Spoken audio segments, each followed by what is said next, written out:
meu querido aluno, dando continuidade aos assuntos da nossa disciplina de logística e materiais. Agora vamos falar da origem do transporte, a natureza do transporte, da natureza das cargas a serem transportadas. Você perguntar, mas é importante saber isso? Claro! Como é que você vai pegar uma mercadoria, vai transportá-la de qualquer jeito? Será que a mudança de uma casa, eu vou transportar do mesmo jeito que eu vou transportar a carne, que eu vou transportar uma fruta, um legume?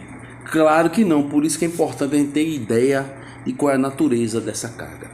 Primeiro, o transporte de cargas em geral. O transporte de cargas em geral, ele é a maneira mais convencional de se transportar essas cargas e as entregas serem feitas da maneira mais trivial. A gente tem inicialmente o transporte de produtos industrializados, o transporte de produtos químicos, de produtos farmacêuticos, de produtos que estão envasilhados, de produtos alimentícios, de materiais de construção, de laminados, de galvanizados e vários tipos de materiais que são transportados pela logística. Obviamente que dependendo do tipo de material, a gente vai ter que escolher o modal certo para transporte e depende também da quantidade.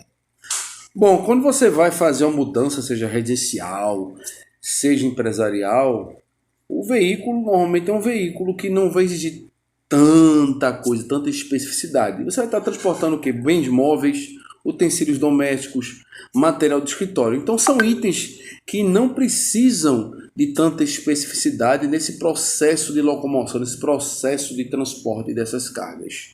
Já o transporte de cargas perigosas já é mais complexo, mais complicado, porque exigem toda uma especificidade, inclusive atender a toda uma legislação específica. E dentro das cargas perigosas nós temos os explosivos, nós temos os gases, os líquidos inflamáveis, as substâncias que são oxidantes, os peróxidos orgânicos, as substâncias tóxicas, o material radioativo, as substâncias corrosivas. Então não dá para transportar um tipo de material desse em qualquer tipo de caminhão. Tem que ser um caminhão específico e que siga todas as regras que são postuladas pelo poder público, justamente porque a gente sabe que se houver algum tipo de acidente, esse acidente ele vai trazer vítimas. Houve um caso mesmo, um vídeo que circulou muito na internet, circulou muito inclusive no WhatsApp, do caso de um caminhão-tanque cheio de gasolina que tombou numa cidade lá na Índia. E as pessoas,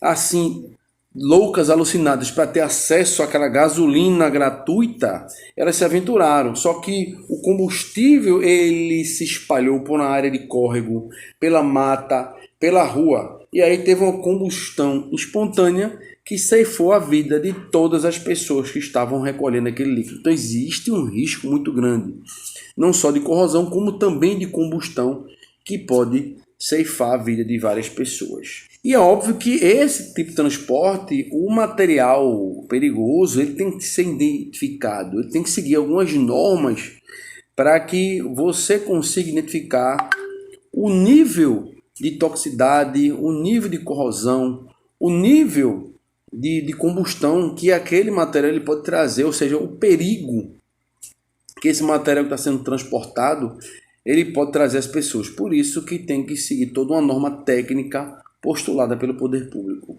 Vale salientar ainda que quem transporta esse tipo de material não é qualquer motorista, tem uma minha carteira aqui A ou B e vou transportar um material perigoso. De jeito maneira. Além de todas as exigências de carteira de habilitação, a carteira de identidade, esse transportador, esse motorista, ele ainda tem que ser certificado que ele tem um curso de transporte de produtos perigosos.